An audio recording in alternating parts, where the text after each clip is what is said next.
नमस्कार, मैं हूं प्रवीण गौतम और आप देख रहे पब्लिक मीटर। दोस्तों, वीडियो में आपको दिखाएंगे कि जब ईरान इजराइल लड़ाई को लेकर, ईरान पर अमेरिका इजराइल के अटैक के बाद के हालात को लेकर विदेश मंत्री एस जयशंकर संसद में सरकार का पक्ष रखने के लिए खड़े हुए तो क्या सीन होता है। मल्लिकार्जुन खड़गे कैसे आईना दिखाते हैं कि पूरी बीजेपी गुस्सा जाती है। जेपी नड्डा खड़े हो जाते हैं। क्या बोला मल्लिकार्जुन खड़गे ने। रूल 176 के तहत emerging challenges for India's energy security के विषय पर मैं शॉर्ट ड्यूरेशन डिस्कशन की अनुमति के लिए अनुरोध करना चाहता हूं। पश्चिमी एशिया में तेजी से बदल रही जियोपॉलिटिकल सिचुएशन अब वहीं तक सीमित नहीं है, इसका असर भारत की एनर्जी सिक्योरिटी पर पड़ रहा है। भारत की छवि और साख पर भी इसका असर पड़ रहा है। भारत अपनी क्रूड ऑयल की लगभग 55% जरूरतें पश्चिमी एशिया से होने वाले इंपोर्ट से पूरी करता है। कॉन्फ्लिक्ट बढ़ने का सीधा असर हमारे देश में इकोनॉमिक स्टेबिलिटी पर भी पड़ेगा। उस क्षेत्र में करीब 1 करोड़ भारतीय काम करते हैं, जिनकी सुरक्षा और लाइवलीहुड वहां की स्थिरता पर निर्भर करता है। हाल ही की घटना में कुछ भारतीय नागरिक मारे गए हैं या लापता है। अरे एक मिनट खाड़ी देशों से लगभग 51 बिलियन यूएस डॉलर्स की रेमिटेंस होती है, जो लाखों भारतीय परिवार के जीवन का आधार है। वहाँ की घटनाओं का असर भारत पर भी दिखाई देने लगा है। सर, कुकिंग गैस सिलेंडर के दाम में लगभग 7 रुपए की वृद्धि हुई है। कमर्शियल गैस सिलेंडर 115 की वृद्धि हुई है। इसका बोझ गरीब परिवारों से बड़ा है। इसीलिए मैं आपसे निवेदन करता हूँ। I am coming back to you. Honorable. I am telling you, I am coming back to you. Sir, definitely I am coming back to you. Please take your seat. Honorable Chairman, sir. Honorable. Now, wait. I understand. I only give him time. I understand his subject. Please. No, 1 minute, sir. Now, honorable leader of the house want to respond to this. No, you wait. Honorable leader want to respond. Honorable leader of the house want to respond to this. Sir, 1 minute. sir, ji, one minute. ये बार Only 1 minute. आदरणीय Only 1 minute. आदरणीय Only 1 minute, please.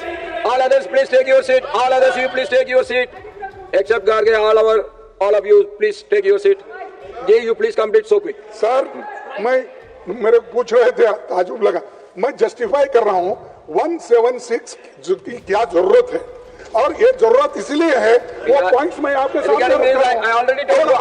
I am coming back to you after due consultation on 176. Please take your seat. Now let me. No, this is not necessary.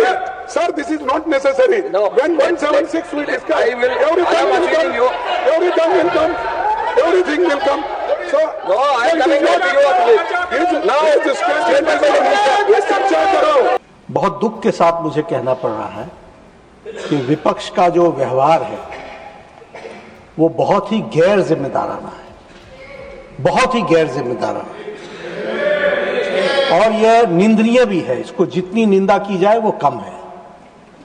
इनका interest न देश में है, न इनका इंटरेस्ट डिबेट में है, इनका इंटरेस्ट एनार्की पैदा करने में है। आज लीडर ऑफ द ऑपोजिशन को आपने 176 के तहत बोलने का मौका दिया। उन्होंने सब्जेक्ट छोड़ करके मैटर पर शुरू कर दिया चर्चा करना।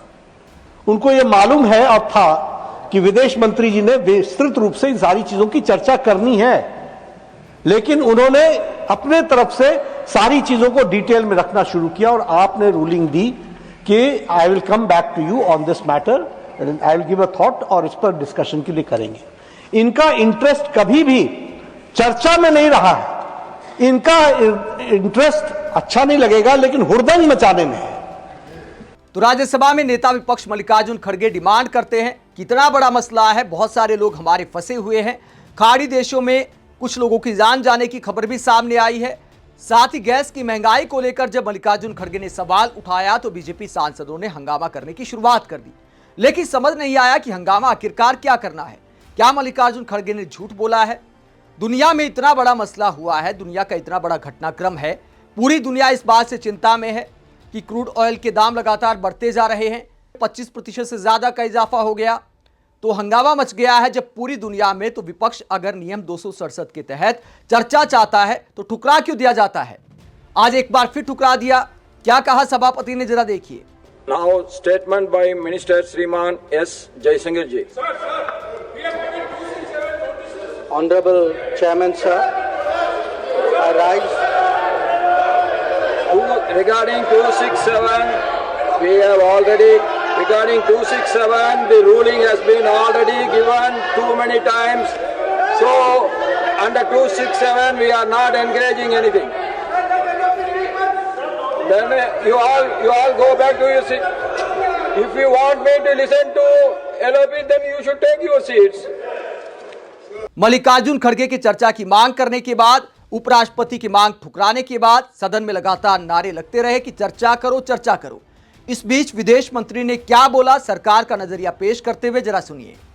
It has witnessed not only fighting between Israel and the United States on one side and Iran on the other, but also attacks on a number of Gulf states. There have been numerous casualties, including at the leadership level in Iran, as well Nothing will go as on record except minister's statement. as well as destruction of infrastructure in the region. At the very outset, government had issued a statement on 28th February expressing its deep concern and urging all sides to exercise restraint, avoid escalation and prioritize the safety of civilians. We believe and we continue to believe that dialogue and diplomacy should be pursued to de-escalate tensions and address underlying issues. Sir, it is also imperative that the sovereignty and territorial integrity of all states in the region be respected. Given the gravity of the situation, the Cabinet Committee of Security, CCS, met on 1 March under the chairmanship of the Honorable Prime Minister. It was briefed on the airstrikes in Iran and the subsequent attacks in several Gulf countries. The CCS was concerned over the safety and security of the Indian community in the region. विदेश मंत्री का यह भाषण दिखाता है कि विपक्ष की आवाज का असर तो हुआ है। खामनेई की मौत का भी जिक्र किया एस जयशंकर ने, नाम तो नहीं लिया, लेकिन ईरानी लीडरशिप का जिक्र किया कि बहुत सारे लोगों की जान गई है, जिसमें ईरानी लीडरशिप भी शामिल है। सरकार ने इसकी निंदा की है और यह कहा है कि हम चाहते हैं कि जल्द से जल्द इस मुद्दे का समाधान निकले, क्योंकि बहुत लोग परेशान हैं। लेकिन विपक्ष चाहता है कि साफ स्टैंड लेना चाहिए सरकार को। राहुल गांधी सहित तमाम विपक्षी नेताओं ने पीएम मोदी पर कायरता का आरोप लगाया है। यह आरोप लगाया है कि प्रधानमंत्री इजरायल अटैक की निंदा नहीं कर पा रहे। आप इस पूरे मुद्दे पर क्या सोचते हैं? विदेश मंत्री एस जयशंकर ने सदन में जो बयान दिया, क्या ये औपचारिकता वाला बयान आपको दिखाई देता है या एक ऐसा बयान है जैसा कि 140 करोड़ से ज्यादा आबादी के देश के विदेश मंत्री को देना चाहिए? कमेंट बॉक्स में अपनी राय जरूर दें, साथ ही चैनल को सब्सक्राइब भी करें। नमस्कार।